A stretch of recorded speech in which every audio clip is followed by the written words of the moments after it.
Hey everybody, Marcus C. Williams here. And as you guys know, I'm running for city council. So take 2 seconds, hit the share button, hit the heart button, and share this out with your friends, your family, and everything. Early voting has already begun. So I encourage you, get out, go vote for me. And you can actually go on my website, Rochester.com, and there's a link to show you where your voting place is if you want to figure out where your voting place is for regular election day.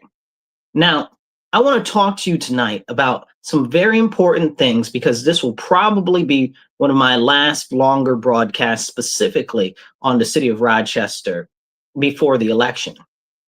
I want to appreciate you all for your support, and I want to encourage you guys, please donate. We've only got a couple of days left. I want to get some last minute ads out there to spread them around to the people to get the word out, and I need your help. So you can either scan the QR code on this side of the screen, or you can go to my website, Marcus4Rochester.com, and donate there whatever you can, whether it's $25 or $500, whatever you can. Please donate. We need them in the closing days. Now, let's jump into it. I'm running for city council because I believe in our city. I've been fighting for our community and advocating for our community for years. This isn't something that's a flash in the pan. I didn't just come out of nowhere. I have been advocating continuously for our city for years because I am a Rochester resident. I am a business owner in Rochester, and I love our city. Our city is very important to me, but it's become an unfortunate reality that so many of us have seen malfeasance by the government here locally, whether it's city council, city hall, or even the county ledge. These are issues that we see all the time. Things not getting addressed by these elected officials who are supposed to address our issues. And I'm not talking about far off people that are in Washington or in Congress, in Capitol Hill, or in the White House somewhere. I'm talking about the people right here in City Hall, on City Council, in the county ledge, that are ignoring our everyday issues like public safety, education, the rising costs of housing, the rising costs of energy. These are things that everybody faces. The terrible roads, the lack of the snow plows actually plowing our streets, stuff like this that we see every single day. These aren't things that have just popped out of nowhere. These are issues that happen and continue to happen every single day, every single year. And what gets done about them? Next to nothing. And it's tragic. And this is why I'm fighting to return the focus on our citizens, because I believe in you. I believe in our future. And I believe that when we work together, we can actually make a difference. But we have to encourage other people to have hope. And I encourage you, have hope, go vote, vote for me. It doesn't matter what your party is, whether you're Democrat, Republican, Independent, you can vote for me. I'll be on the conservative line. Just look for my name and check my name. I'm not asking you to agree with federal policies. I'm not asking you to agree with the president. Hey, I'm not even asking you to agree with the governor. I'm just asking you to agree with me that what's going on here in our city is insufficient and honestly completely neglectful and downright scornful of us as citizens. There's no reason the streets should be filthy with garbage in many of our neighborhoods. There's no reason the streets should be full of crime. You should be able to walk your child to the park without fear of being assaulted. There was another stabbing right down the street on Columbia the other day, like yesterday. And here's the crazy thing. I've done 5 videos there about the crime, violence, and drugs right there on Columbia and Jefferson. 5 in the same location this year alone, in the last couple of months. It's ridiculous. And you mean to tell me that city council doesn't see what's going on? You mean they don't see the continued growth in the homeless population? That's not an issue. The continued issue with homeless people who have mental instabilities, that's not important to them. You have to start to ask yourself, with millions and millions of dollars coming in for things every year like poverty and homelessness, how come our local city council that's distributing the money and other levels of government here in our city are not distributing it in a manner that it seems to be having any positive impact? There was over $33 million put in Rochester for anti-poverty measures last year. Where's the money? Where are the results? There's more poverty now more than ever. And there are more young people that I've seen now more than ever. There are more first-time homeless people now more than ever. There are more families struggling now more than ever. What is being done? And these are the serious questions that we have to start asking ourselves and we have to actually look into. But nobody's holding anybody accountable on city council. City council is supposed to overlook also our funds as taxpayers that go to the city school district. But we see right now the city school district isn't even paying the teachers. And this has been going on for months. And it's not just the teachers, you guys. It's other staff in the school district that's not being paid either. And that's our taxpayer money. Why isn't city council standing up and doing their fiduciary responsibility? That means that they're supposed to look after our money in our best interest. Why aren't they doing that? Why isn't city council doing that? That's why I'm running. Because we all see the same things. I don't expect you to agree with me on everything, but there are many things that we see every single day that we all agree on. And this stuff with the school district right now, and the fact that city council won't say anything, they won't speak up, they won't do an investigation into what's going on. You know, I don't need to be any sort of a genius to say, okay, well, if a payroll software is the crux of the problem, switch the payroll software back, cut paper checks, whatever the case is. But this has been going on for months. And where is the money? Nobody's showed me that we actually have the money that's supposed to be set aside for these teachers, for these staff members. And the money continues to grow and grow and grow. Where's the money? Take 2 seconds and share this video. Hit the like button or drop a comment below to help support and get the word out. Because these are the issues that we're seeing every single day. This is why I'm running. We are chronically neglected. I've been advocating for years for public safety. I've been advocating for years for real solutions for our city that will help move us all forward together in a positive way. I can't control what goes on at the federal level. I can't control what goes on in the White House, but I can work and focus on what's going on here. That's why I'm running, because it's very clear whenever we have an issue that's going on in our city council or the mayor or the county ledge, they'll deflect and they'll say, oh, well, it's the federal government. Well, wait a second. If everything is the federal government and nothing is on you, what exactly is your job? These are the serious questions we need to ask. What exactly is the job of city council if everything is a responsibility of the federal government? You understand what I'm saying? The roads are terrible. And they only like to seem to fix them when it's election year. But if the roads are supposed to last 10 years, how come every time it's an election year, do the roads seem to need to be fixed? But it's not even every single time it's an election year because the roads are consistently terrible. We've got the best and the brightest minds in our country right here in our backyard. We've got the U of R, Cornell's not too far, RIT is right here, and we've got some of the best SUNY schools in the nation. You mean none of them have any concept of any ideas that can improve the way that we maintain our roads to actually stop costing our citizens thousands and thousands of dollars every year in things like tire rotations, new axles, new calipers, okay? Stuff like this really impacts people, especially those that are living paycheck to paycheck or are working and struggling to take care of their family. If you tell me that you care, show me that you care. And we're not seeing that from city council. They don't care about us, but you matter to me. And that's why I'm running. And I encourage you to vote for me for city council. As far as the roads go, one of the biggest issues with that is the maintenance of them. The roads are supposed to last 10 years. It's very clear that they don't last a year, maybe two, you know?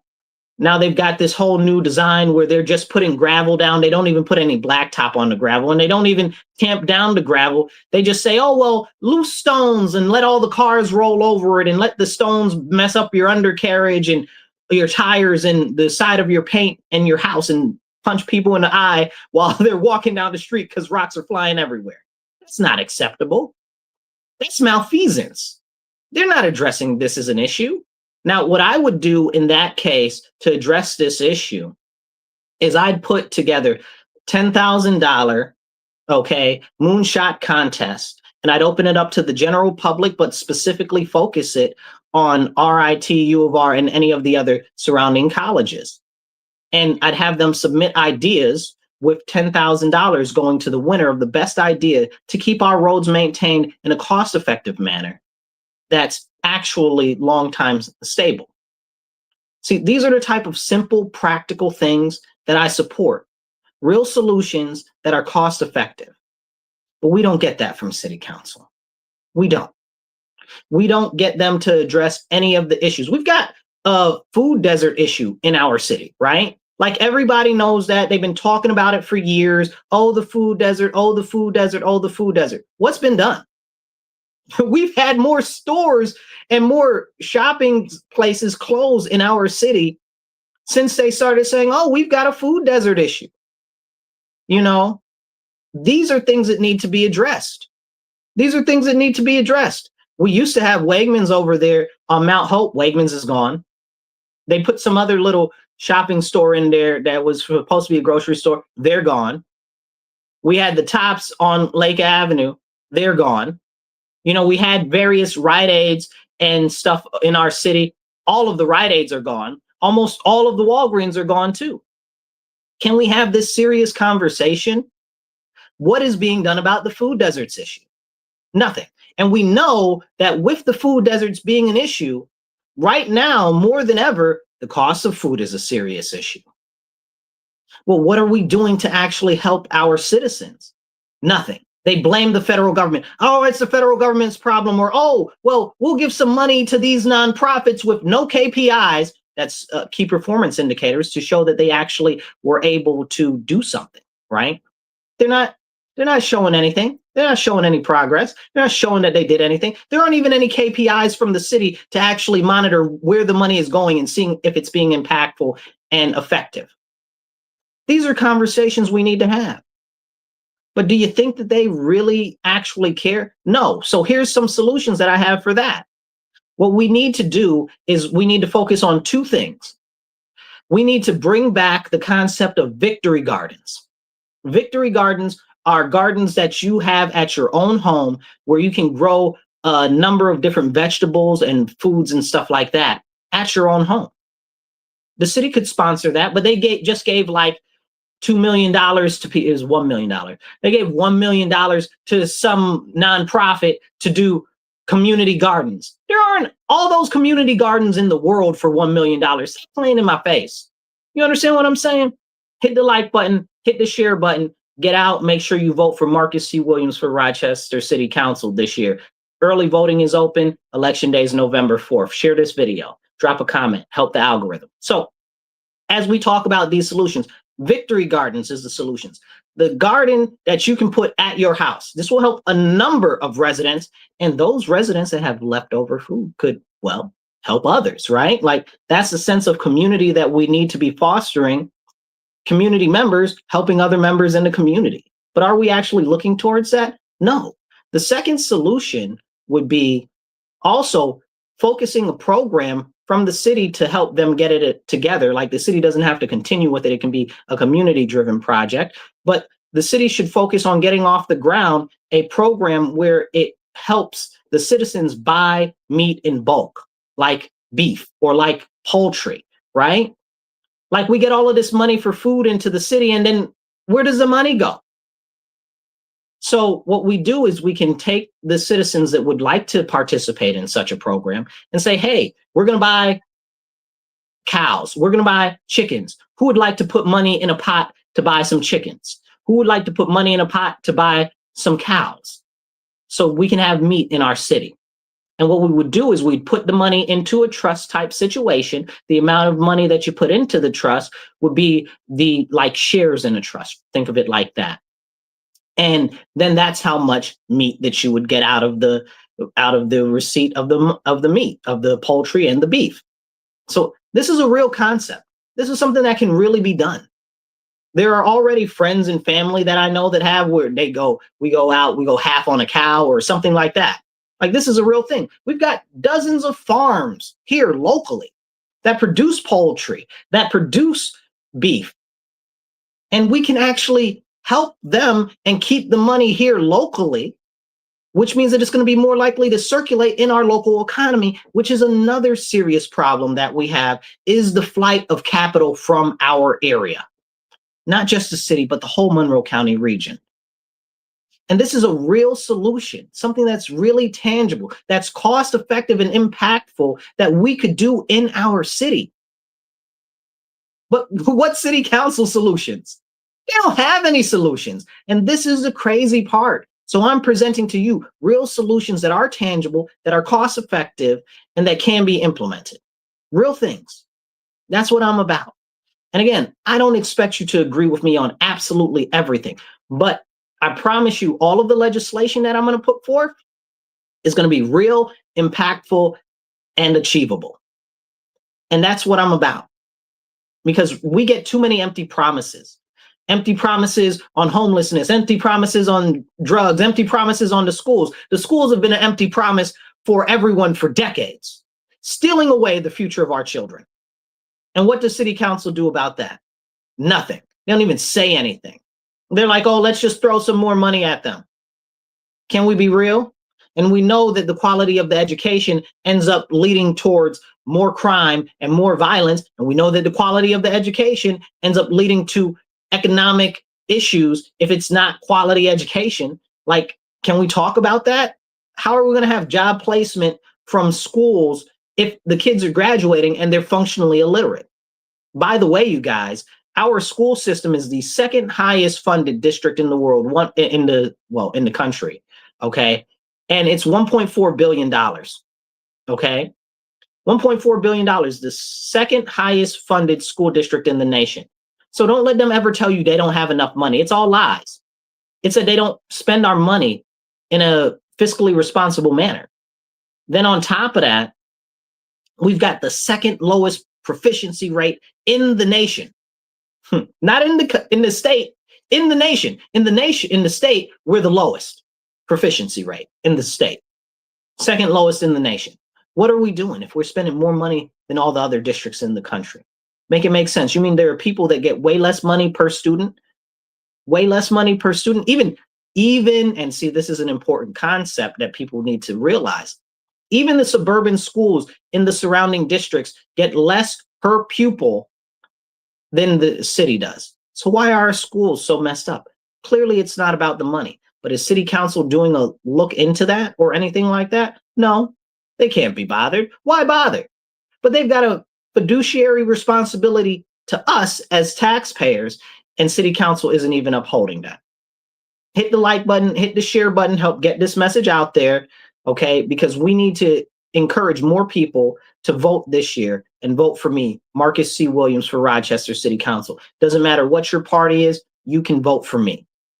Now, as we have these serious conversations, it's frustrating, you guys, when we talk about the issues with the education, and I'm going to come back to the education in a minute, because what upsets me the most is that for years and years and years, we have had so many empty promises and so many things that they tell us that they're going to do on city council that never materialize. And even though we get tens of millions of dollars every year allocated, all of these funds allocated for this, allocated for that, we don't ever see any positive real result. We see different neighborhoods, like they're redeveloping downtown.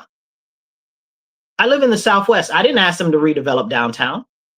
I have neighbors over here who need help, that money invested in helping them fix up their properties. You understand what I'm saying?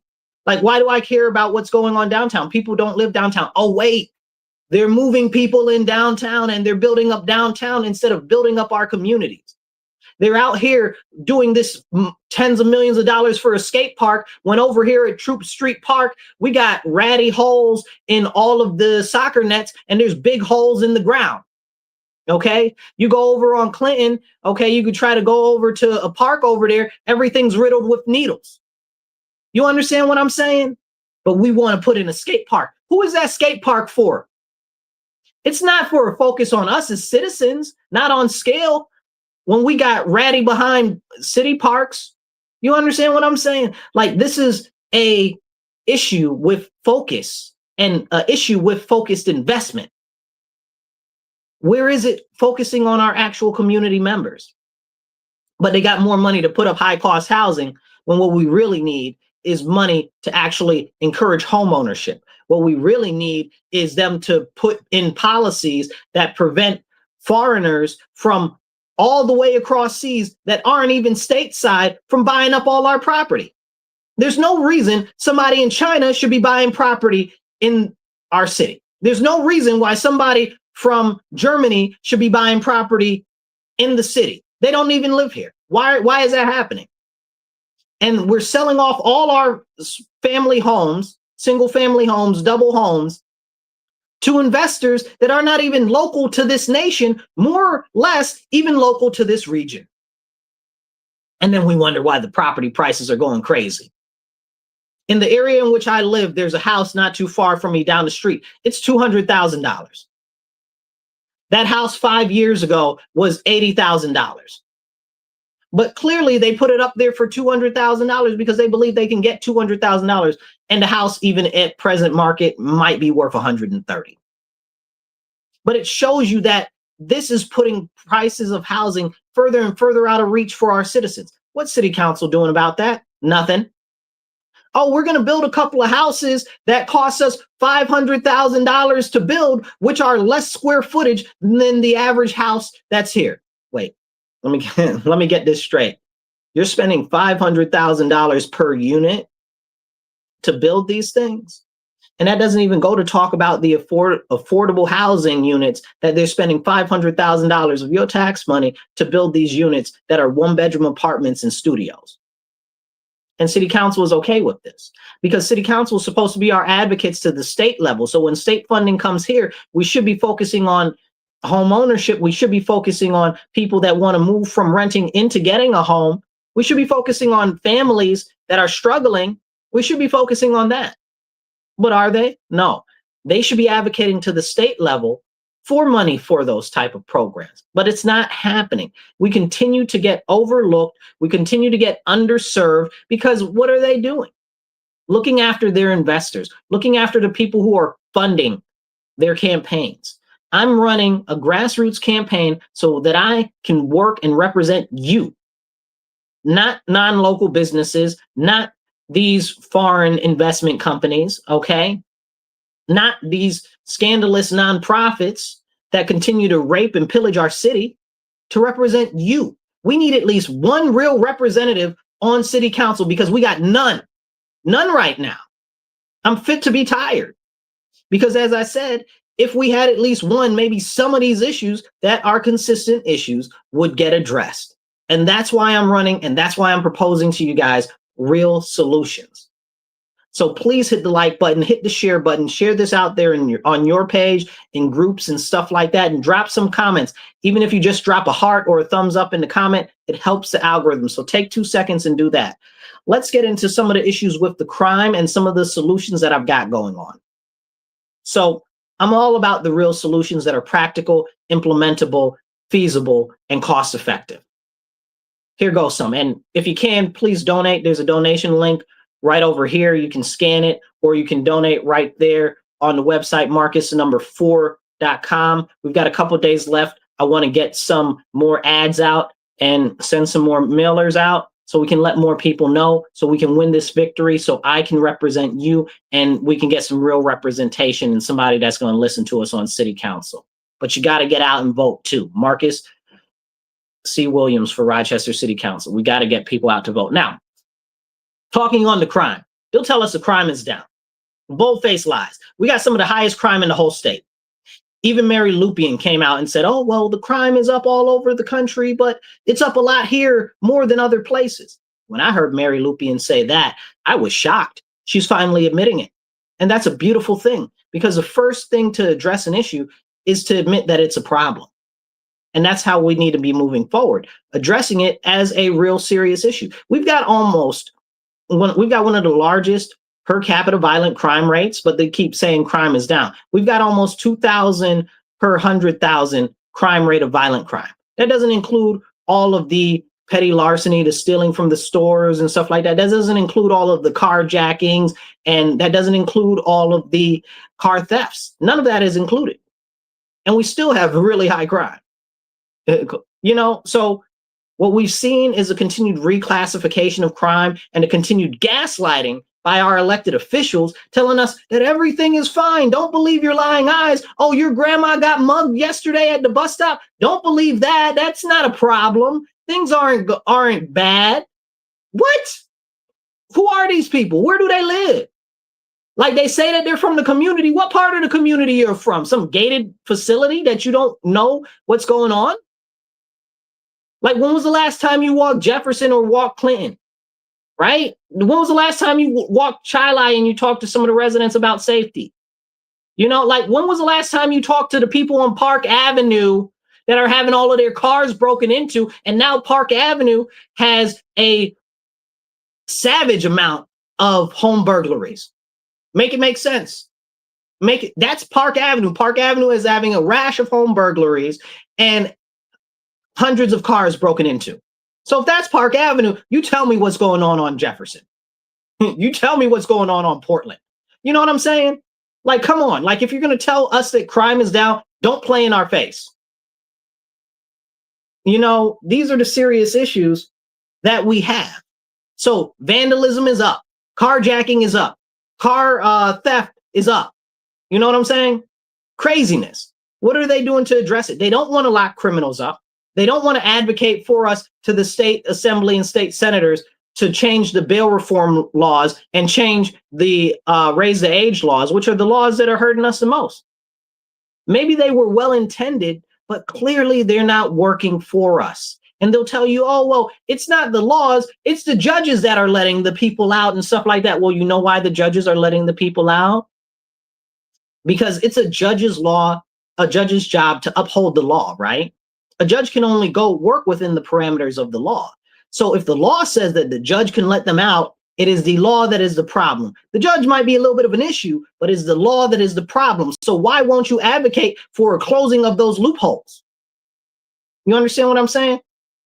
I just was watching a video somebody shared with me the other day. They said that this guy crashed right into them, into them as they were walking on their bike, trying to cross the street.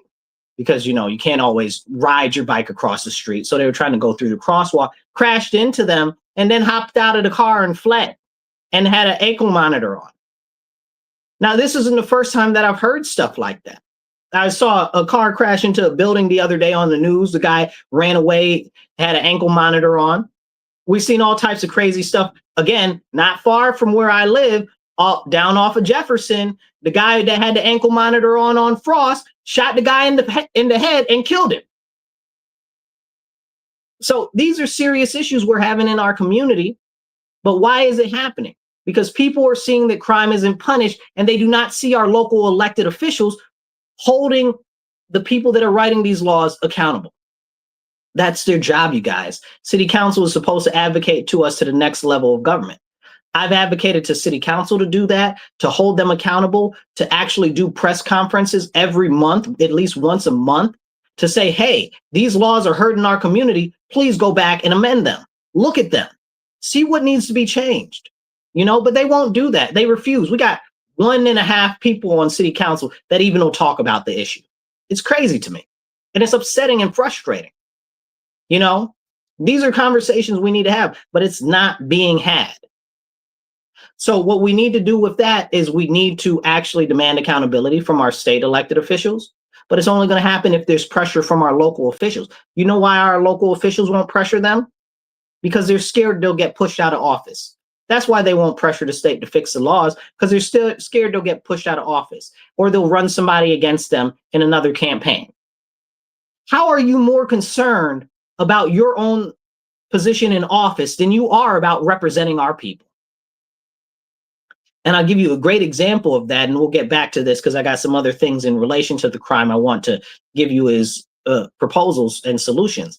So I spoke to one of our city council members, okay, Bridget Monroe, at the Lyle Avenue Music Festival, okay? I said, there's this law they passed. It's the sanctuary city law, right? You would think that the sanctuary city law is just about illegal aliens and stuff like that and trying to allow them to stay. No. They put in the law that grown men can be in the bathroom with little girls and women and in the shower facilities for city facilities. So that includes the parks, okay? That includes the rec centers. You mean to tell me that it's okay for grown men to be in bathrooms with little girls and in showers with little girls in city pools? Make it make sense to me. This is a law. Go look it up. Okay, I don't have it in front of me. I thought I had the paperwork. Actually, that's a lie. I do have the paperwork right here. Right here. Here's the paperwork right here. This is the paperwork right here that says that men can be in the bathroom with little girls and in the shower facilities with little girls. This is it right here. Matter of fact, I'll read it to you. I wasn't planning on reading it, but I done got into it. Okay. It shall be unlawful due to discrimination being the owner, lessee, proprietor, manager, superintendent, agent, or employee of any place that's a public accommodation, resort, or amusement to directly or indirectly deny access to a public bathroom, locker room, dressing room, or bathing facility that is designated for a gender that is most consistent or most closely aligned with the patron's gender identity or gender expression. Now, hold on now. That's problematic, and let's talk about it. Why is it problematic? Because it says gender identity or gender expression. It doesn't say both, okay? It doesn't say a dude that thinks that he's a woman and also carries himself like a woman. It says either or. So that means that I could just be a whole man and dress like a woman and go in the bathroom with little girls, okay? Or that could mean that I'm an individual that believes that even though I'm a man, I'm really a woman on the inside, which is honestly a mental issue which needs to be addressed, okay? Because if you were born a boy, you stay a boy, okay? Men are men and women are women. You can't change that. There are only two genders. There are only two sexes. All the rest of that is phooey. But that's not even what my point is on this situation. The point is this.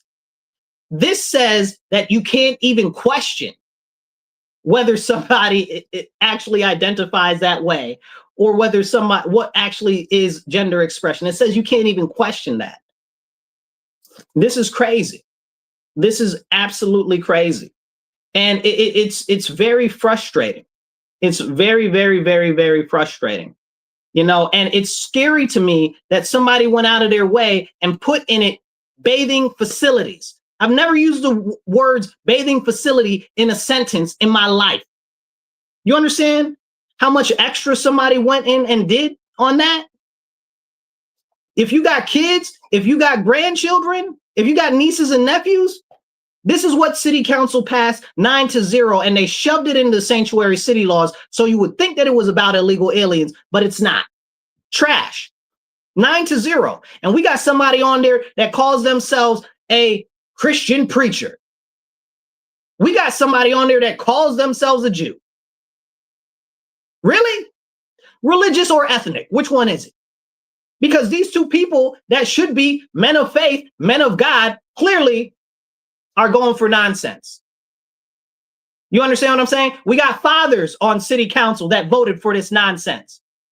Do you want a little girl, your little daughter or your little niece to be in a bathroom with a grown man? And they'll say, oh, well, it's about transgender people and stuff like that. Did it say transgender? Did it say transgender? It didn't say transgender, did it? Okay. It said gender identity or gender expression. It didn't say nothing about trans, nothing right there. So don't tell me what it does and what it doesn't say, because I can read and I got eyes. But did they bring this to the attention of the public? Absolutely not. Of course they didn't, because if they brought this to the attention of the public would flip out. And we need more people to see behind the closed curtains of what city council is doing, because clearly they won't tell us what's going on. And I will definitely be on a bristle to tell you what's going on. Okay? Because this is crazy. This is absolutely crazy and abhorrent.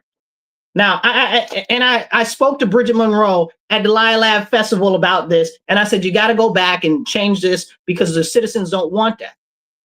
And she said to me, out her mouth, bro, out her mouth, well, we're on city council. We do what we want. Excuse me. No, you do not. And this is what I told her. I said, excuse me. And I said it very nicely and very plainly. I said, excuse me, ma'am. No, you do not do what you want. You are supposed to be our representatives. You are supposed to do what we want as the people, not what you want as yourself. And this is a problem, because if this is what you're telling me is something that's positive, why would you hide it? Why wouldn't you tell the people that this is something that you're doing? Call them and find out, because this is for real. This is the stuff that they do behind our backs. And if they would do something as major as this behind our backs, imagine what else they're doing. Imagine what else they're doing. So I encourage you guys, get out, vote for me, Marcus C. Williams for Rochester City Council. And please do donate if you can, whatever you can, $25 or even $500, whatever you can, so we can get some ads out. It's the last couple of days left. Do what you can. You can donate online right there. Marcus, the number 4rochester.com/donate, or you can scan the QR code right there. Now, as we have this conversation about them doing shady, shysty stuff behind our back, we have to understand that the city council is supposed to represent us. And when they're not even bringing important things like that to our attention, how much more so other things? This is what I'm asking you. If that's supposed to be something that important, of that level of severity, because what's going to end up happening is this is going to open up the city for lots of lawsuits. Because if some man is going to see his daughter in the bathroom, his daughter is going to come out, it's going to be like, there's a guy in there. And it's going to be a problem. It's going to be a whole problem, not a half a problem, a whole problem. And then there's going to be a lawsuit on the city because somebody got caught with their hands on them. You understand what I'm saying? Now we have 1,000, it's 997. I know it's not 1,000 exactly, but 997. So you might as well say we got 1,000 predators in this city that we know about. Okay, that are registered predators, 1,000. Now they're already predators, so you know that they'll take advantage of people. You mean to tell me that you don't think that predators will take advantage of these laws? There are no protections in these laws. None. No protections for age in these laws. If the city council really cared, they'd put some protections in there. There are none. The kids are not safe because city council passed this law. And then people say, oh, well, you're fear mongering or whatever. Who's fear mongering? You know, they said, oh, well, it's about transgender and it's more likely a straight person would do something to a child. Excuse me? Excuse me? I didn't say that this was about transgender people at all. You're the ones that are telling me that a man is a woman and a woman is a man. I didn't say that. I said a man. Okay? I said a man. I didn't say a transgender. I said a whole man. I said, because of the way that the law is, a whole grown man can be in the bathroom with little girls and women, and we can't even question or say anything about that, boo. And you passed that. And I'm supposed to sit by idly when you didn't tell the religious community that, you didn't tell the Black community that, you didn't tell the Puerto Ricans that. So the three biggest communities in the city, you did not tell or discuss that with. Make it make sense. So we need to be questioning stuff like that, but nobody's in there seeing what they're doing. They did this under our noses, And that's the frustrating part of city council, because they can do stuff like this. And now it's a sanctuary city for all of these people and all of this crazy stuff. Okay. But it's not a sanctuary for you as a citizen. Is it a sanctuary for you as a citizen when you can't walk down the street and feel safe? No, it's not. Sanctuary implies safety, but there's no safety for us as average everyday citizens. illegal aliens might have safety. People that claim that they are men but are really women, or women that claim that they're really men, or vice versa, might be good for them. But if you want to walk down to the store with your child, you might get jacked. If you want to go to your car in the morning, you might get robbed. There was a man that was shot in the head as they tried to steal his car while he was in his driveway. Was it a sanctuary city for him? Okay. It's a sanctuary city for criminals, though, because we don't put criminals in jail. But us law abiding citizens, not a safe haven for us. So it's about priorities. And I believe that you and your safety should be our priorities. I also believe that shady, shicey stuff should not be being done in the darkness. But somebody's got to shine a light on the darkness, and I will be that light. Now I want to go back to crime, and I want to address some of the issues with crime real quick and give you some of my solutions. Please hit the heart button, hit the like, hit the share, get this message out there. And drop a comment, drop a thumbs up or a heart or just a hi, or I support you, or I voted for you, right in the comments. Okay. Also, drink water, stay hydrated. But it's so disgusting, it makes me want to spit. Now, as we have this conversation about public safety, I've got a couple of concerns and a couple of solutions. Right now, we know we don't have enough police. Okay. We also know that it's hard to find police, and it's hard to file police reports. They made it more difficult. You used to be able to do a police report right on the scene, fill it out, all that. Can't do that anymore. Now, if something happens, you got to call in and go downtown to go file a report. Who's got time to do all of that? Especially if it's a serious type of situation, or you're scared or anything like that. Why is that? That needs to be changed. We didn't used to do that. City councils are the people who set the policies for the police, so they can actually change that, you guys. Now, that's number one thing that needs to be done. That's simple. The number two thing, which I said, was the advocating to the state level to fix the bail reform and the raise the age laws. And we can do that very simply. Call them out, let the people know who is actually responsible for these different issues in these laws, and demand that the laws are changed. It's not complicated. It's just that they don't want to do these type of situations. We could also actually make a proclamation to start off that says that this is another part of the solution, that crime is unacceptable. And I never in my life thought that I would have to say that we need a proclamation to say that crime is unacceptable in our city. But clearly, we let crime go unimpeded and abated. What are we doing?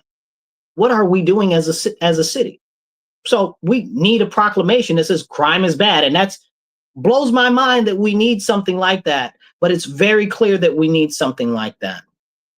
I believe also that we should be able to create local penalties and stuff like that.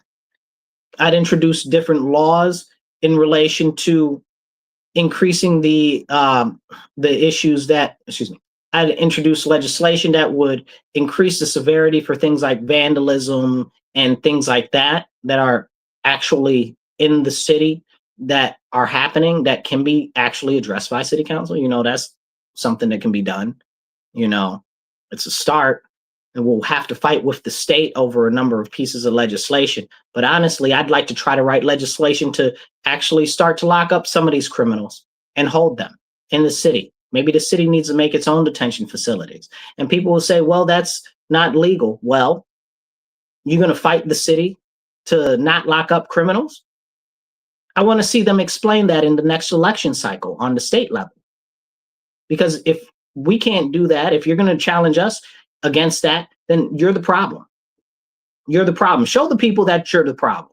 Because the way that laws work is the city council can pass any law that they want, okay, until somebody takes it to court, and then the judge finds it unenforceable. But if criminals are supposed to be being taken off the street, or people's lives, liberty, and freedom are being taken away from them and interfered with, and their ability to have the pursuit of happiness, something needs to be done, clearly. But there's more stuff that goes along with that. I believe that we need to actually look into using the municipal home rule law, and that gets more technical. I'd talk about that at another time. Now, some other stuff that we can do is we need to make it so that recruiting is done better. And I've got a couple of concepts of programs that we could do for that, for recruiting, including a program to get people into the police force starting in high school. And I put this out. This is funny because I put this out last year, I put it out the year before that. I put this because I give my solutions to city council, because it's not about being in the office, it's about getting the daggone thing done. So finally, the police are starting to re-enter this type of a program for, I believe it's like police explorers or something like that. But that's a concept similar to something that I was encouraging to actually do, which is like the youth police training. And what you can do is you can do that in like a similar to an ROTC program, but they can matriculate right out of school, right into the police force. Like no lines, no waiting. So my plan will be a little more extensive. These plans are all on my website. You can go look them up in the My Plans section if you hit the main menu. So that's definitely something that's very, very, very important. I also have the solution for police presence in different neighborhoods. It's a program called Police Blocks. And essentially what it would do is it would allow people to have little small, like, think of like the boxes that you see on construction sites that look like containers, like we could put those as little like mini police reporting stations. And we can also use them as a resource hub for the community. So we'd have one light duty officer there or a training officer there that can just listen to the concerns in the different communities. Now we've got all of these empty lots that are all spread across our city, and most of the empty lots are in the highest impact neighborhoods of crime. So if we just plop one of those right there on one of these places, it'll start to actually develop more of a relationship with people in the community. And that's a good thing. We can also actually have somebody maybe once a week or so come in from resources or social services or something. There's a resource office in the city. I forget what it's called. It used to be attached to the police force. If you know what it is, what it's called now, drop it in the comments. But we can have somebody from there or even somebody from the county that can connect people with resources come in there once a week. Like real solutions that are tangible, that are cost effective, that are implementable. Even somebody that's light duty officer or somebody that's retired, give them some option to actually have some extra work, because we know that even being retired right now, a lot of people that are retired need to work. And I've got a number of other solutions. Again, check out my website, Marcus, the number 4, Rochester.com. Make sure you get out and vote for me either now in early voting or November 4th, which is election day, and share this video and get the message out there. Now, I want to go in and I want to try to go through some of these other things a little expeditiously. So I want to talk about improving educational opportunity. I know we said we were going to get back to this, and now here we are. The biggest issue is that our school system and school in general is supposed to prepare students to go into the workforce and be productive members of society. We talked about how most of the kids can't read, can't write, can't do basic math, and 75% of the students right now can't even read. Like, it's crazy. Forget on grade level. We're talking about first grade level, and they're graduating. That's something that seriously needs to be addressed. But what we're seeing is the fact that youth and the students don't see that any of the material that's being taught is of value. We can't save everybody, but there are a number of students who are able to actually achieve more if we give them the opportunity. But the opportunity is being stolen away from the schools. So here are some of my suggestions for that. Rochester Youth Workforce Academy. Okay, Rochester Youth Workforce Academy, RYWA. And we can launch this. It'll start off with the goal to train about 250 teens and young adults between the ages of 16 and 18 And then also another segment from 19 to 25 every year to get them into good jobs and different fields like healthcare, like law, like emergency services, and other things. Okay. And what it would be is it would be basically what will be is a 12 to 24 week worth of courses. So it would be hands-on training. What it would be is also not just hands-on training, paid internships, right? Because one of the biggest things that you hear is that, oh, well, the youth, they need to be paid to do stuff, right? We've got all this workforce development money that the city is always bragging about, that the county is always bragging about, that the state is always bragging about. Oh, the workforce development money, millions and millions and millions of dollars, tens of millions of dollars. Drink water, stay hydrated. Tens of millions of dollars, but we don't really see the impact of it. So the youth in this program would learn skills for jobs that are actually hiring right now.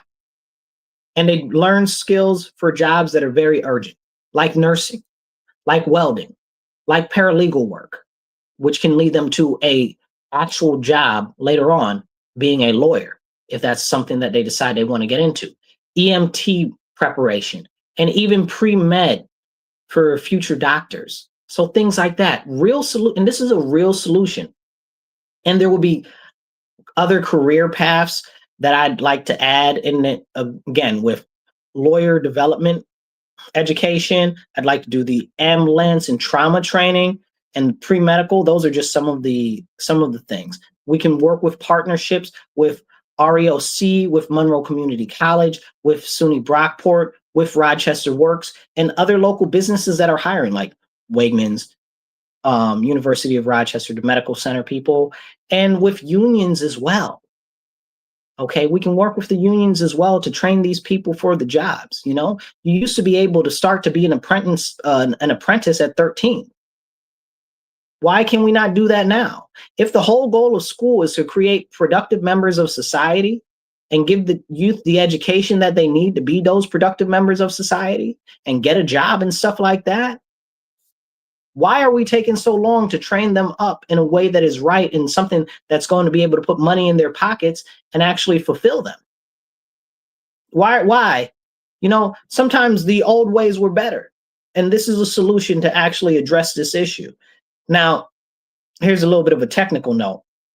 We can start this next year or the year after, depending on what the budget is. And we can start with about 125 youth, and we can partner with Rochester Works and stuff where there are grants and things like that. We can get different grants for like $6,000 per student.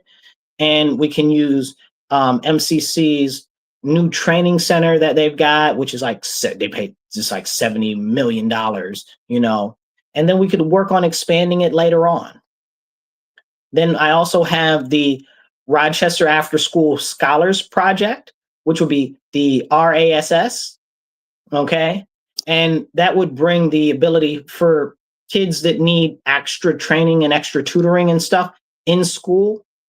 And that'll be right after school for them.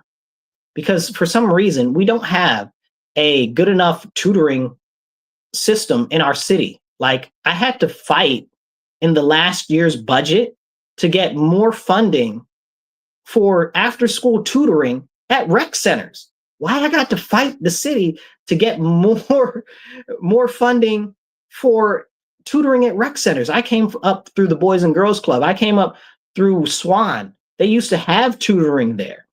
And you mean to tell me I got to fight with the city to put tutoring in rec centers and get more money for the people to do the tutor? Like, what is, like, it just blows my mind. It blows my mind. But again, it goes back to priorities and how our city council isn't having the appropriate priorities. So this is a solution for that. And what it would be essentially is we could do it at 5 library branches and the 10 city rec centers. And it would be from 4 to 7 p.m., Monday through Friday. And the kids can work in small groups with different teachers and volunteers, even volunteers from college, using tools like Khan Academy and other such things like that. We'd also focus on tutors with Spanish language and English language, where they can actually work with different people, because we got a large population of Hispanic speakers, of Spanish speakers. about 19%, 19.1%. So that's something that's important too. And we can get parents to help with the workshops and the training as well. Now, we can partner with the school district. We can also partner with the library and MCC and Rochester Works and other nonprofits like the Urban League. So again, real solutions. Now, the program will cost about $100,000 to start.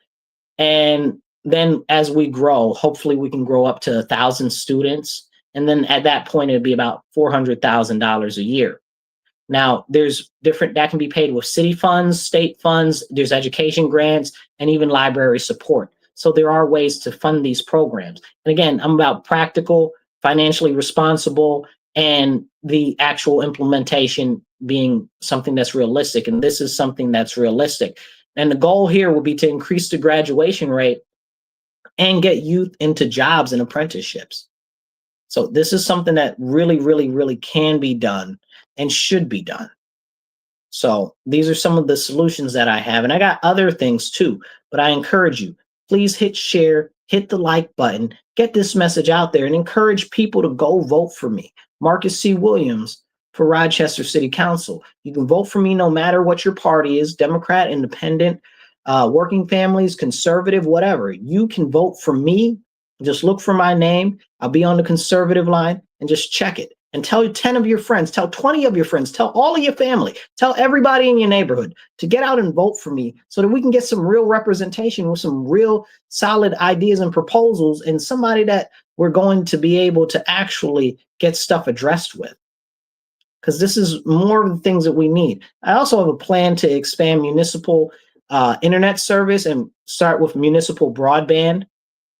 Now, there was just a grant where the county is working on expanding some of the broadband stuff where they're like, it's like $30 or $25 and stuff like that. It's kind of unclear the longevity of that program or how that's going to work. But again, I put this idea out before they put that out there because a lot of people can't really afford it.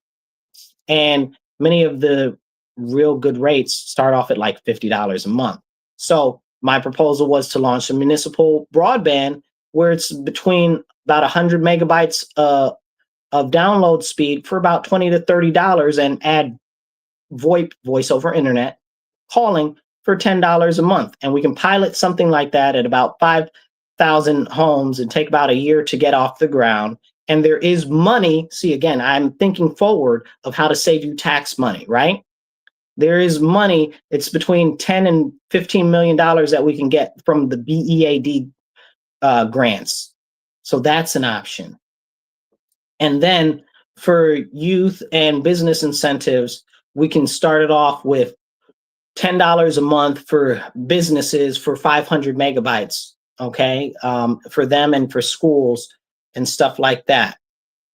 Now, we already talked about how much it costs for competition and stuff like that. And the goal would eventually be to get to 500 megabytes of speed by 2030 for $15, which will be a savings of about $5 million a year. And that would cost us about $2 million that we can all fund with grants. Again, I've planned all this stuff out. I got all of my solutions are real tangible and all of them can be funded. The costs and the analysis and all of that, it's on my website, Marcus4Rochester.com. And please donate. We only got a couple days left. The link is right there and you can see it right over here in the QR code, donate, so we can get some more ads out to let more people know. We only got a couple days left. So that's for that.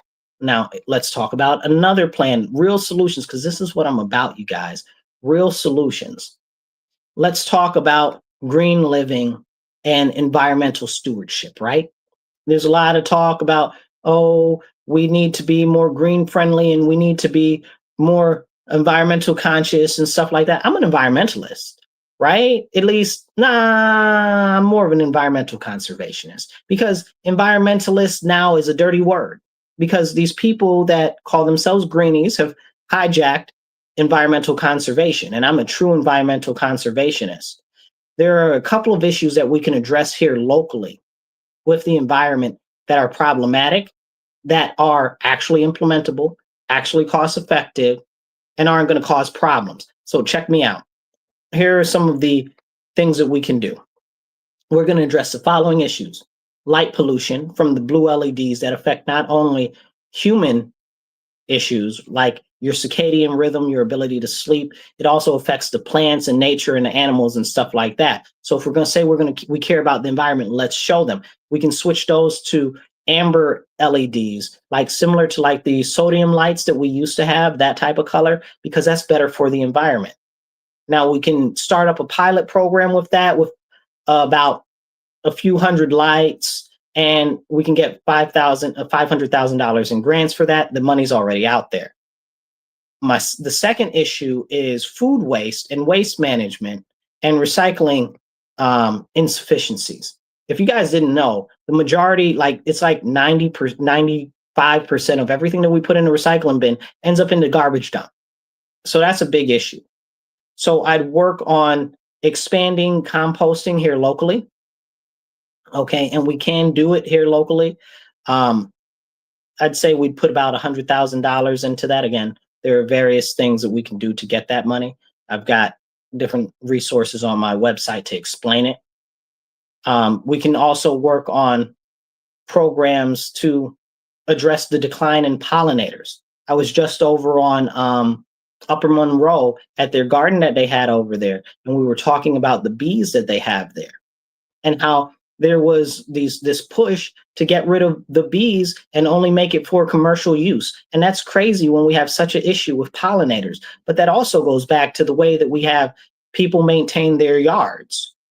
So what we should do and we should focus on is promoting natural gardens and promoting natural gardens with local species. Okay. And we can do a pilot program of about 500 gardens, and there are about $200,000 worth of grants that we can get for that. Now, also, again, I already talked a little bit earlier, but it ties into this, a home farming program. And that is something that we can do to promote victory gardens. I'd also suggest on top of that, 2 chickens for every house, so, and it sounds like a joke. I'm serious, because chickens produce eggs. They also eat food waste. So this cuts down on food waste in our garbage and stuff like that. Now, in order to get these chickens and to get the help for the at-home victory gardens, we would set up a program where they teach the people about how to take care of the chickens and how to take care of the garden and stuff like that. And then we'd allow them to get 2 chickens. So setting this up to start this off, we can do about 200 gardens and about 100 sets of chickens. This would be about 200 chickens, because 2 per household. And it would only cost about $150,000 to start up. So that would help people be more food secure right in their own home. Like if we're talking about food security is an issue, here is a real solution. Victory gardens and allowing people 2 chickens per household, that we can actually get them 2 chickens per household and teach them how to take care of them. Of course, again, if you're just tuning in, hit the like button, hit the heart, and share this and get it out there. This is a real solution. They've done these things in other areas. So I'm not just pulling these things out of my nose. It's real, it's feasible, and we can actually do this. Now, we can cut back on light pollution 40% with what I'm talking about. We can cut back on 5,000 tons of food waste, which amounts into over $500,000 in savings. And that's not even including the food savings that people will now get from being able to grow their own food and have their own chickens and their own eggs. And somebody might say, well, Marcus, what if they want to eat the chickens? That's your prerogative. We gave you 2 chickens. You decided you wanted to eat them instead of using them for the eggs. That's on you. You know what I'm saying? But the solution is here. We have these as solutions. So that's some of the things I'd address. Again, implementable, practical, fiscally responsibility. Okay, fiscally responsible. All of these things are what I'm proposing with all of these different concepts that I'm putting out there to you guys. Real solutions. And this is why I'm encouraging you to go vote for me and tell everybody else to go vote for me. Now, as far as addressing Rochester's energy issues, which it's very clear City Council doesn't give a flying monkey's uncle about, And it's crazy to me that every time something comes up that's an issue, city council just abdicates their duty and they blame it on somebody else. Oh, it's the federal government. Usually it's mostly the state. That's really the problem, not the federal government. But they don't want to talk about that because they actually talked about the state. That means that they'd have to hold people accountable from their own party because the whole state is blue as far as representation. The Republicans don't have a majority anywhere. Okay, as far as state level, they got the Democrats have a supermajority in the state assembly, and they got a majority in the Senate. So the Republicans can't pass nothing or even really do much of nothing, even if they wanted to. But there's no accountability from city council to the state level because they're Democrats, and those Democrats on the state level might do something to prevent these people here locally from getting reelected. I don't care about that. I care about serving my community and showing you what real representation looks like. Let's jump into some of these energy solutions addressing the issues with RG&E and the costs, right? So some of the costs are real simple. Everybody's got issues with the billings. People don't like these smart meters. The energy is being pushed more and more and more into electricity. So energy costs for that are going up because they want everything to be electric. So the price is going to go up because the state is shutting down power plants. I don't know why the state would be shutting down power plants when you're trying to push everything to electric. So we need more power plants. Make it make sense. Make it make sense. They shut down a number of electric power plants, the state is powered mostly by natural gas for the electric. Over 51% is powered by natural gas. They've shut down dozens of natural gas energy generation plants, and they've shut down at least 2 that I know of nuclear plants, and they've got other ones that they were trying to shut down. The whole thing is crazy. Like they're stretching us thin, and you wonder why your bill is going up. It's because of the state. But it's also going up because our city council won't stand up for us, and that's their job. So some of the action items are this. We need a dedicated helpline for our citizens to address up to 2,000 billing cases, so we can do that and implement that over the next year or so. It costs us about $200,000, but we can start addressing these issues with RG&E. You know what I'm saying? I'd like to know what happened to that RG&E money that the city, not the city, but the state sued RG&E and said, oh, RG&E is billing people wrong, so we're going to sue them for money. Where'd that money go? Did you get a check back? Did you get a refund check from the state in relation to the money that they got from RG&E? No, but you're the one that did it, but the state took your money yet again, as they always do. Don't get me started. But the smart meter issue is very serious. A lot of people don't understand the electromagnetic waves and frequencies that it gives off, that it actually interacts bad with a lot of the human body, but more so than that, it is increasing people's actual bills. We should start to ask why. That needs to be looked into. But instead of it being set up as the way that they have it right now, where it's you have to opt out and you have to jump through 1,000 hoops to not get a smart meter, and then they want to charge you more, even though they're charging you more for everything anyway, it needs to be an opt-in, okay? And we need to put that in law because clearly they do whatever they want. So we're going to put an end to that nonsense because I know a lot of you out there have complained to me about that. Now, a big thing for a lot of people is they're pushing right now, RG&E should be a municipal utility. Well, what does that look like? And when you talk to the people that talk about it, they don't have a real plan. I have a real plan to start to move us in that direction. But it's not an all-at-once plan because you can't do it all at once. You're saying, oh, well, we should buy all the infrastructure. Okay. Well, if you buy the infrastructure, who are you going to buy the energy from? You know what I'm saying? Like, you don't control the energy. You don't control anything. It doesn't matter about the infrastructure. Now you got infrastructure that you're going to have to charge people for, and you don't even control the energy coming in. How are you going to lower prices? Who's stupid? I'm not stupid. You're not stupid. I don't think you're stupid, but they think you're stupid. And they're playing in your face. So here's my solution. We actually work on expanding the hydroelectric that we have here in Rochester because we got high falls, mid falls, low falls. We're not using them for the hydroelectric generation that we could. We also have the canal, and we also have the river that we can be using for micro hydro. But these are conversations that are real and things that we can really do that are being underutilized. I'd also push for SMR sites. And right now, the federal government is giving out huge grants, $2 million to $100 million worth of grants for SMR sites, which are small modular reactors, which are extremely efficient. And anybody that says anything, oh, I don't want that, or whatever the case is, we got Gunay. Gunay is right up the street, okay? And it's 3 times older than I am. And it's the longest running consistently nuclear energy power plant in the nation. It's 15 minutes from here. It's out by Webster, okay? You understand what I'm saying? So I'm talking about something much smaller and much more efficient that actually produces a ton more energy that we can actually use to start to move in the direction of a municipal energy system in our city, because we have to control the energy creation if it even makes it any sense to have a municipal utility. Because otherwise, you're going to be at the mercy of who's ever selling the energy. And it's very clear that the state can't pull their head out of their behind when they keep shutting down and reallocating where the funds are going for energy development. You know what I'm saying?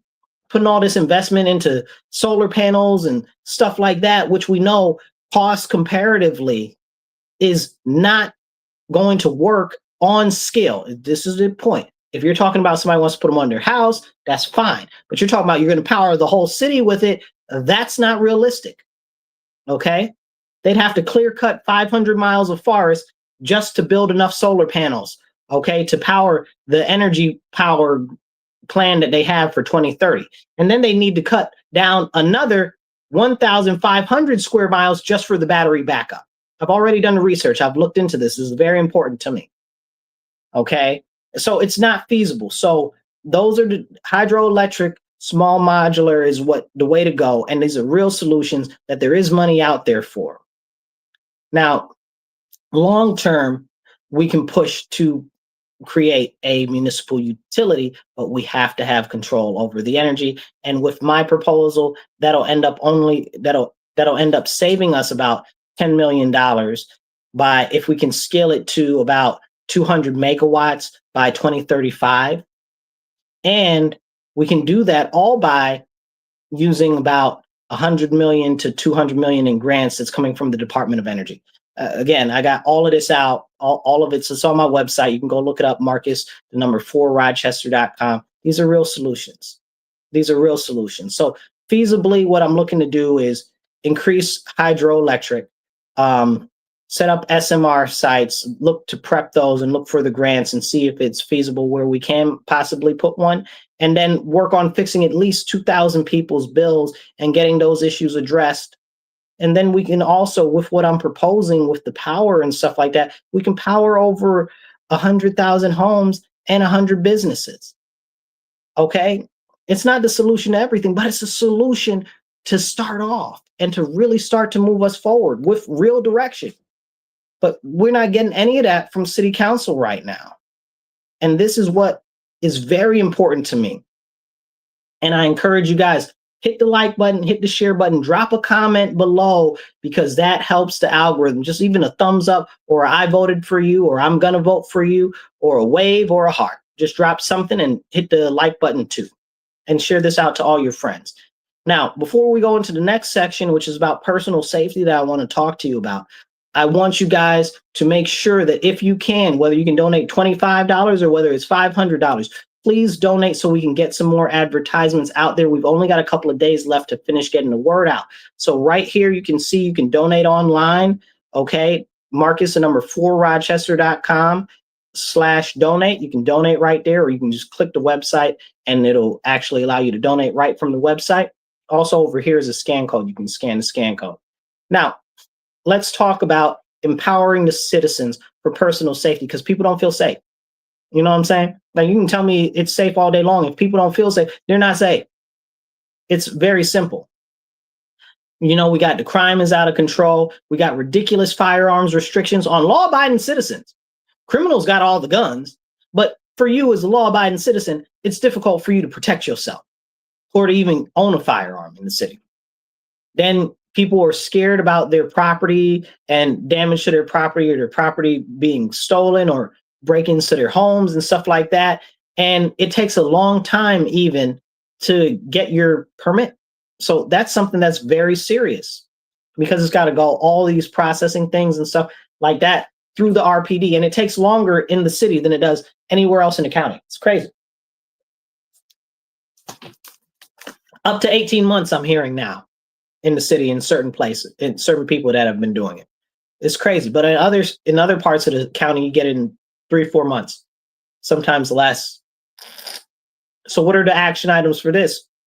One, my first one would be repealing the firing range ban that's in the city. That's right.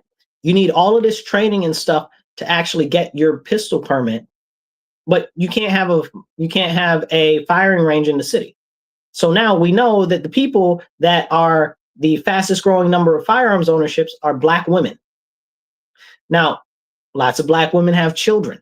The people that live in the most underserved communities that are Black women that feel the most at risk, especially the ones that have children or are working, traveling out to go to gun range is not only time prohibitive, it's also additionally cost prohibitive. So the first thing I would do is work to repeal the firing range ban in the city. We need at least one firing range so that people can actually train here. It's ridiculous. I'd also push, and Lord willing, I could get this one done. I can't promise you on this one. The other stuff I can say for sure, we can really push for it and start to make stuff happen. This one I can't promise you, but it would be a dream of dreams. Push for a proclamation that we uphold the Second Amendment, okay, and we uphold the First Amendment. Okay, that's very important to me, because it's the First Amendment is very, very important. I talk about that at length. I don't want to really jump into that very much right now, but the Second Amendment is very important too, because it's like these people that are on city council, they hate the Second Amendment. They don't want you to be able to protect yourself, but they're also the ones that have pushed to defund the police and get rid of the police. Make it make sense. You don't want any police, and I can't protect myself? Who's stupid? What are you trying to do to us? What have you done to us? Like, it's crazy. So that, and then I'd also push to amend the fencing laws. Okay. I'd push to amend the fence laws that allow you up to an 8-foot fence. I believe that you should be allowed a taller fence, because these little rinky dink fence ain't stopping nobody. You can get an 8-foot fence. We can reduce crime 10%. We can reduce break-ins, guaranteed. Okay. If we increase the fence size just to 8 feet. These are important things, simple things, cost-effective things, and it doesn't cost the city anything to amend that law. Well, I mean, paperwork fees, but that's it. So these are all very implementable. Another thing that we can do is I'd push for the city to cover the cost of anybody in the city that wants to become a law-abiding gun owner, okay, by funding the coverage of the fees for the $140 in fees and the $100 for the training for up to 1,000 permits a year, okay? Up to 1,000 permits a year. It'll cost us about $136,000, but it's well spent, because you should not have your Second Amendment infringed. It's right in there. I really don't get it, how any of this is legal, because it needs to be challenged. Because how are you saying you got to charge people to express their Second Amendment when it's very clear in the Constitution, shall not be infringed?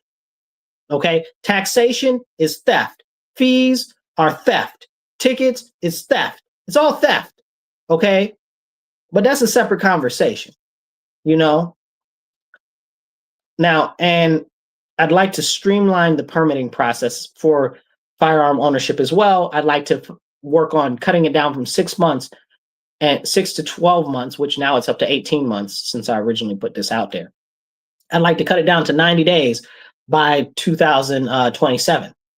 Okay, and 45 days by 2028, by adding staff to the police specifically for processing this. And it would cost us about $100,000. Okay, again, feasible, cost effective, and it helps our citizens, and it lowers crime, because you know what? Criminals don't like to be shot. I don't know very many people who like to be shot. I'm sure somebody out there likes to be shot, but criminals don't like to get shot. And if you are carrying, they're less likely to assault you if they know that it's more likely that you're carrying. Okay? Let's be real. Now, one other thing is I do a property grant to increase security for property, right? So we can do it for about $500 in grants for about 200 homes for the first year pilot, which can be completely funded from HUD. There's $100,000 worth of grants that we can get specifically for that. Okay. Now, the expected outcome of this would be we'd end up with about 3,500 extra permit holders in the city that are trained just by 2027. Okay, just under these provisions that I'm working on here, probably even more, but not all of them necessarily would have coverage on the funds for that, depending on how many people push through. Now, it would also cut down about 15% on the property crimes and reduce break-ins 10%. So this is all real stuff that's tangible that can be done. These are real solutions. You guys, I've always been producing real solutions and presenting them to city council because you matter to me. That's why I'm running for city council, because you matter to me. Okay? We don't matter to them. They don't care about us. And somebody's got to stand up for us. This is very serious. What we're experiencing, all of these issues that we've gone through tonight, okay, the crime, the education, the housing, and all of this, okay, the cost of energy, all of this, it's very, very, very important. And I want to jump back into one of the last topics for the evening, which is the housing, because we didn't go through that. I got one more thing after this, but we didn't go through that very much. Now, here are some solutions, right? We talked about home ownership and how we need more home ownership than the renters and how costly it's becoming. So some of the top issues there are the continued bubbling up costs, the homelessness crisis, which they don't even care about. Let's be honest. They don't care about the homelessness crisis. They play in our face. They tell us that they care. They don't really care. They don't, because we have more homeless people every year. We talked about this in the beginning. More homeless people every year, more people in poverty every year. And they put tens of millions of dollars everywhere. We could never find out where it goes. Make it make sense. You know, renters at risk of losing their homes because the properties are being sold. That's a whole nother problem. You can rent, but they're selling all of these properties off and the people are kicking the people out. Like, that is a real issue. I've never once heard anybody on city council talk about that. I've never once heard any of these housing people that care so much about the housing locally talk about that. That is a serious, serious issue. Okay? The housing system is completely broken and they're not looking to address it, but I got some solutions. So first off, number one is they've got all of these big, huge buildings downtown and they're giving them millions of dollars of tax breaks and tax abatements. They don't got to pay taxes, but small homeowners got to pay taxes. Well, how come we don't have the same benefit that they have? They got the money. You got tens of millions of dollars to buy buildings. You got the money to pay the taxes. Okay. But small first-time homeowners and stuff like that, they don't. And that's not even part of the conversation, but it should be. So my solution for that is a 5-year tax abatement for first-time home buyers in the city. Real simple. It's real simple. And it'll offer a 50% tax reduction, okay, for first-time home buyers that buy their home in the city. Okay, and we'll start with a pilot where we do it for up to 100 homes, okay? And I'd like to expand it. If we can expand it even faster, I'd like to do that. But we'd start off with a pilot for 100 homes for the first year, working on expanding it from there. Because I'm going to push the city to recalibrate the way that they're doing these crazy taxes and stuff like that. I also don't like the way that they did the assessments on the people. Talking about, oh, we're lowering taxes, but we're raising your assessment. So now your taxes are actually higher than they were before. Even though we didn't really raise taxes, we just raised the assessments and we lowered the taxes. Who's stupid? If I'm paying more money now, you raise the freaking taxes. Who's stupid? You understand what I'm saying? But they play in your face. Is it okay that they play in your face? I don't think so. Please hit the like button, hit the share button, get this out there. It don't cost you nothing. And make sure you go vote for me either tomorrow in early voting. Early voting's open through open through Monday. Excuse me. When's the second? Early voting's open through Sunday, and then election day is November 4th. So please go vote for me. And then on top of that, I'd also push for renters have first right of refusal. So if you live in a property and they're looking to sell the property, you'd get the first bid on the house. Okay. The only way that they could sell the house is if you turn down the that you didn't want to buy it. Because what I see a lot of things happen is people that have been renting and living somewhere for years, then the property owner wants to go and sell the property. They don't even know that it's being sold until after it's done. And that's problematic. So that's a way to address that. Now, another and this would be very, very important and beneficial to people. I got a whole explanation of how it will work out on my website. So this would also protect about 63% of renters in our city that are experiencing issues from this. This is very, very, very serious. Okay. Now, I'd also encourage to create this program called the Rochester Housing Sustainability Program, which would address the issues with people that are near homelessness, people that are struggling, that are like one paycheck away from being homeless, and they might really need the help, because it's easier to help somebody before they become homeless than after they're homeless. So let's help shore that up. And to do that, what I would suggest is this. Here's, again, real solutions, cost effective, feasible, and I got plans to pay for it too. So $1,000 a month rent help for 3 months. That's it. For 3 months, $1,000 worth of rent help. That's it. Full stop. It would also include job training, case management, and we could pilot this program for up to 200 households. Okay. And I'd like to see it scaled up to 500 afterward. Now, this would be funded completely by HUD grants. So there's about $300,000 we can get from HUD grants, and there's DRHS grants that are worth $500,000, and that would more than cover what we're looking to do with that. Lastly, in this whole situation with the housing and the homelessness, is we need to crack down on the drug trafficking, like for real. Like the drug trafficking is really affecting housing because people are scared to be in the neighborhoods that they're living in because the drug crime is getting worse, or just the drug addicts out there are getting worse. And it's really, really, really becoming a more problem, as well as for property owners, because more people are taking drugs now and they're destroying their properties. So this is important. And we can do this by increasing Rochester Police Department patrols, which might cost us about another $250,000. Also, we can increase community outreach, which would cost us about $150,000. And we could do that all in one period to start that out. And then we can actually work and see how it could be increased. And I'd suggest starting it off in the Southwest. Okay.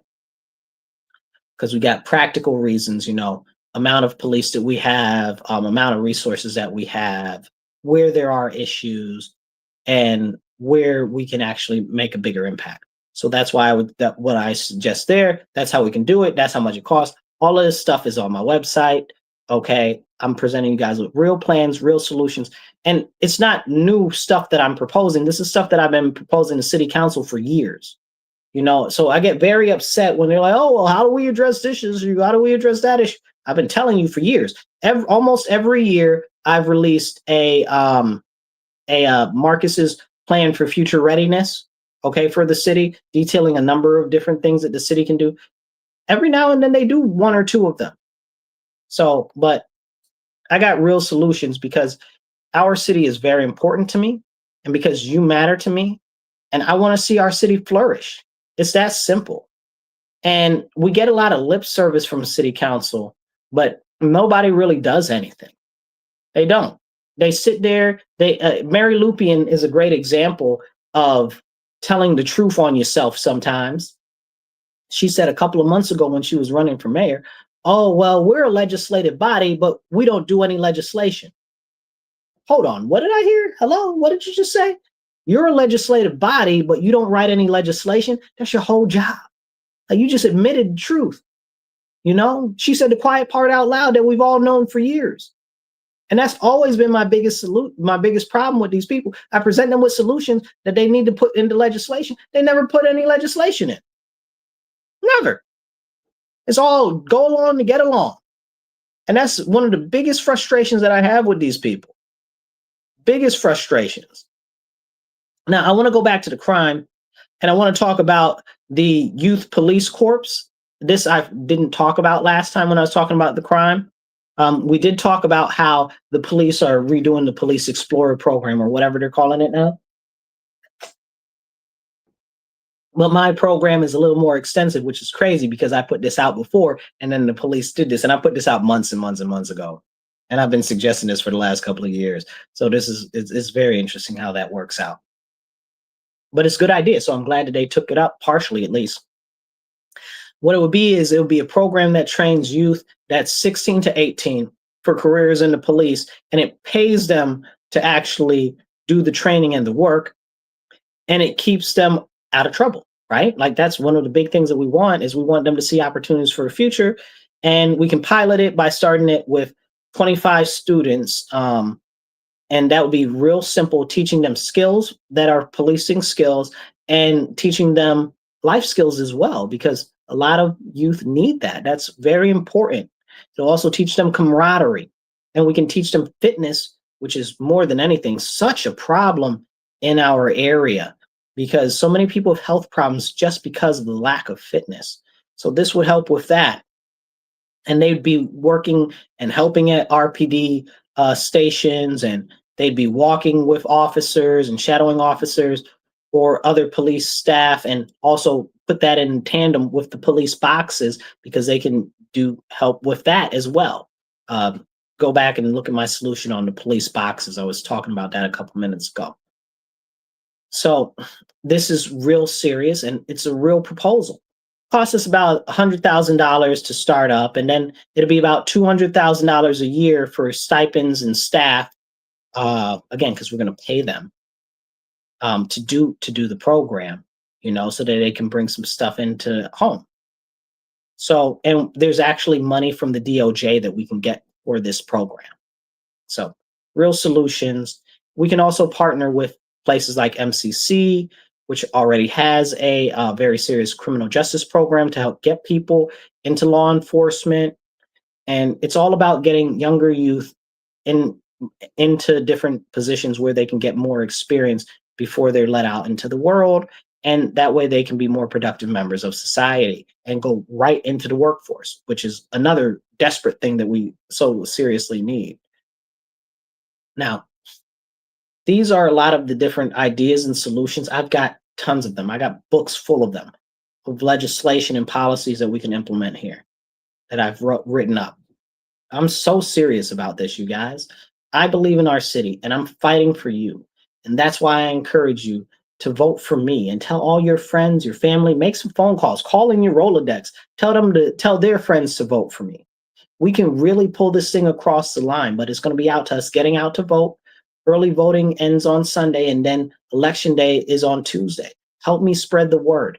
Hit the share button, hit the like button, hit the heart, drop a comment. It doesn't cost you anything to do any of those things. That's a start. And make some phone calls. Tell your friends. Tell the people at church. Okay? This is something that I'm doing for the people, not for myself, because you matter. And let me tell you this. I'm not going anywhere. I love my city. My city is where my heart is. Rochester is where my heart is. Okay? And I would never prioritize anybody over our city. Okay? And our citizens. You are my priority. Not these shady nonprofits, not downstate people that are money funneling, not the security of this position that I'm running for election for. I don't care about none of that. I care about you, and you knowing that you've got somebody that's going to really represent you. And I want to show you what real representation looks like. Maybe they'll try to run me out with pitchforks because I stood up too much. You know what I'm saying? Maybe they'll try to censor me because I stood up too much and pointed out important things to the community and brought it back to your attention. I might be one term. if I get in there because I've rattled too many bushes. Because I want you guys to understand what's going on and what it looks like to have actual representation. Because we don't have that now. Real representation matters. And I want to give you a real reason to believe and have hope. Have hope, you guys. Go vote. Vote Marcus C. Williams for Rochester City Council. You do not have to change your party to vote for me. Whether you're Democrat, Independent, Conservative, Republican, Working Families Party, whatever, you can vote for me. Just look for my name. I'll be on the conservative line. You just check my name. You don't even need to change your party to do it. And I need you to get out and vote. Turnout is low right now, and that's okay.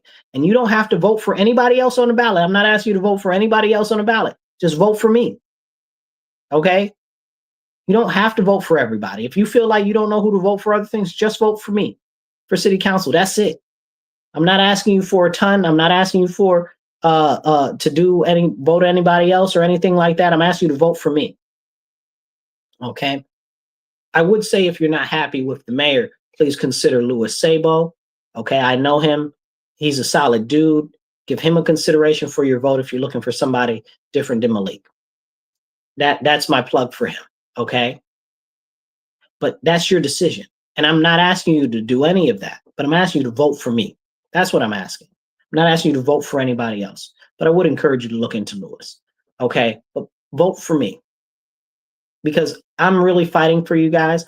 I've been fighting for you guys. I've been standing up for the community. I've been pushing back against the insanity that city council is doing.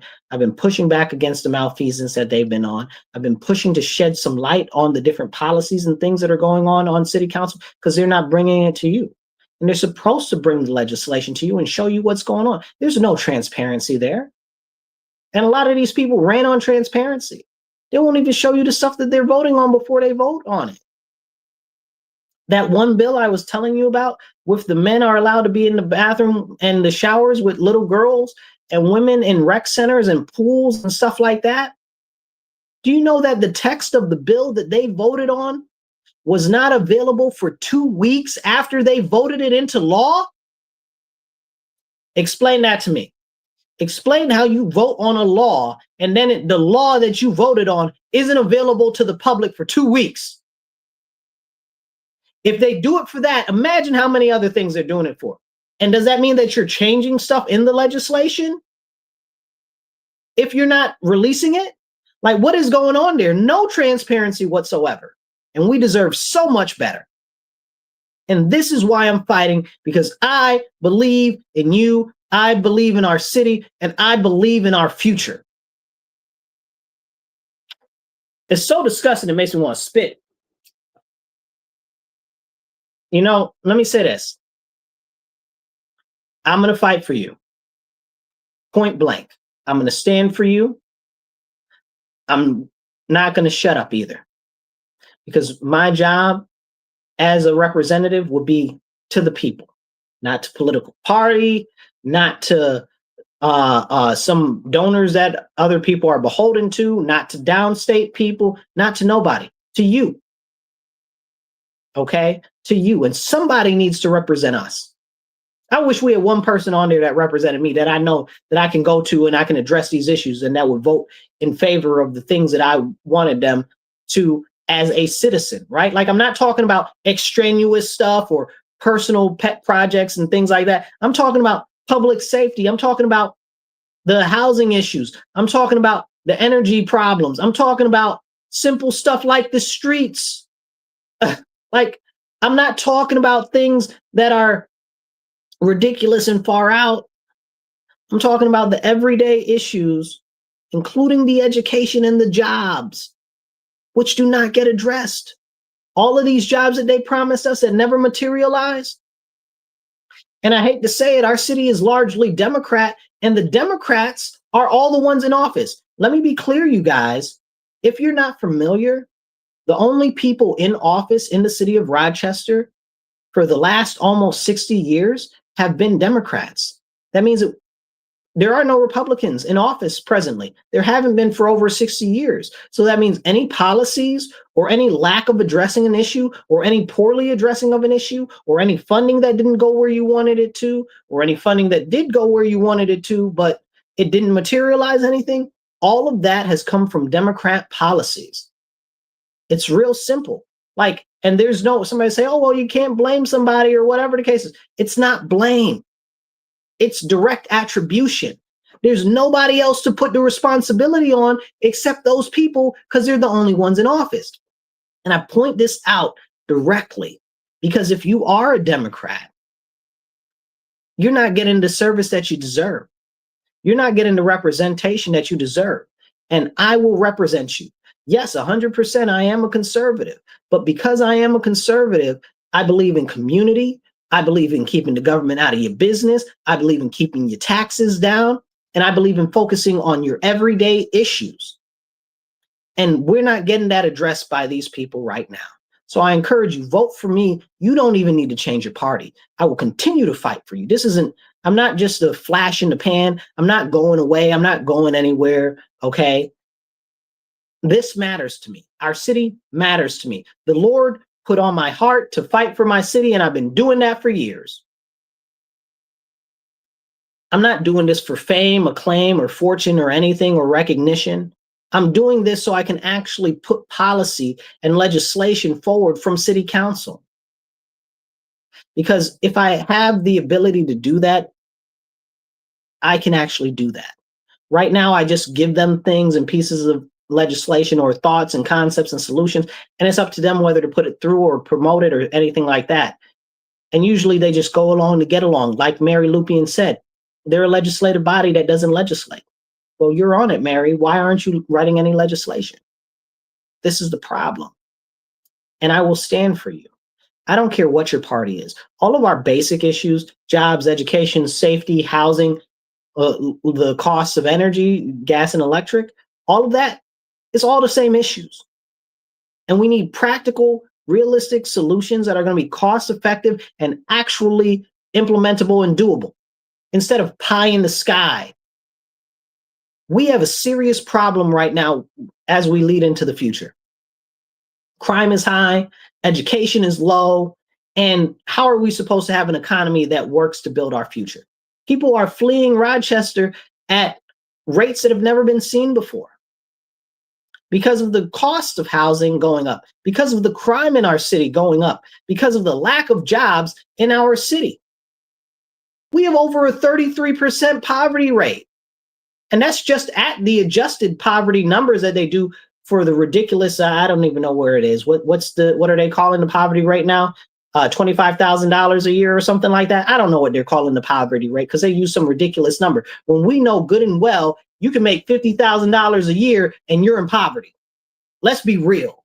Let's be real. And I know a lot of you guys out there don't make more than $50,000. Actually, the majority of our city doesn't make more than $50,000, which is another crazy thing. But we can't have these real conversations. But if we want to address these issues, we need somebody that's going to represent us. And I will represent you. So share this video. Donate if you can, whatever you can, whether it's $25 or $500, so we can get these last couple of days, get some more ads out. Right down there is the link, Marcus, the number 4, Rochester.com. You can find out more. You can donate right there. There's also the scan code to donate right there. Hit the heart button, hit the like, hit the share. If you're not following or subscribed, do that too. And drop some comments because the comments help the algorithm a lot. Get this out there. These aren't the only plans I have. I have way more plans, but we can't cover them all. It's taken us over an hour, and I didn't even really dig into any of them the way that really do them justice. But I'm fighting for you.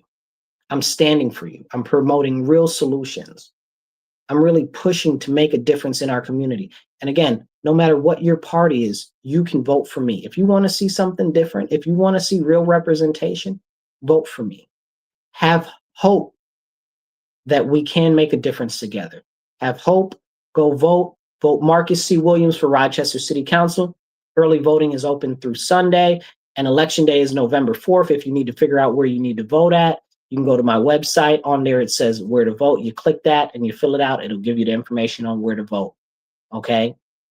If you need to do the find out where a open polling site is, please let me know. There's one at 1000 Genesee Street.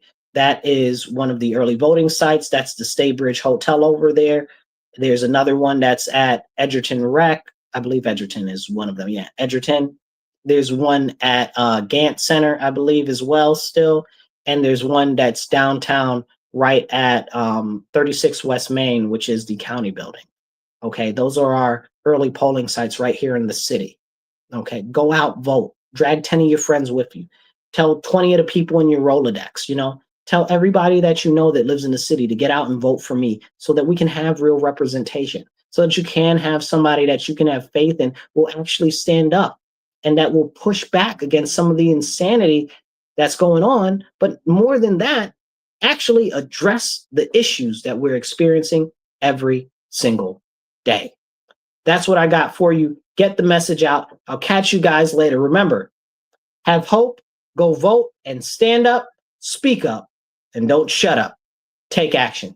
Y'all be blessed and be well. I'll catch you guys later. Get the message out.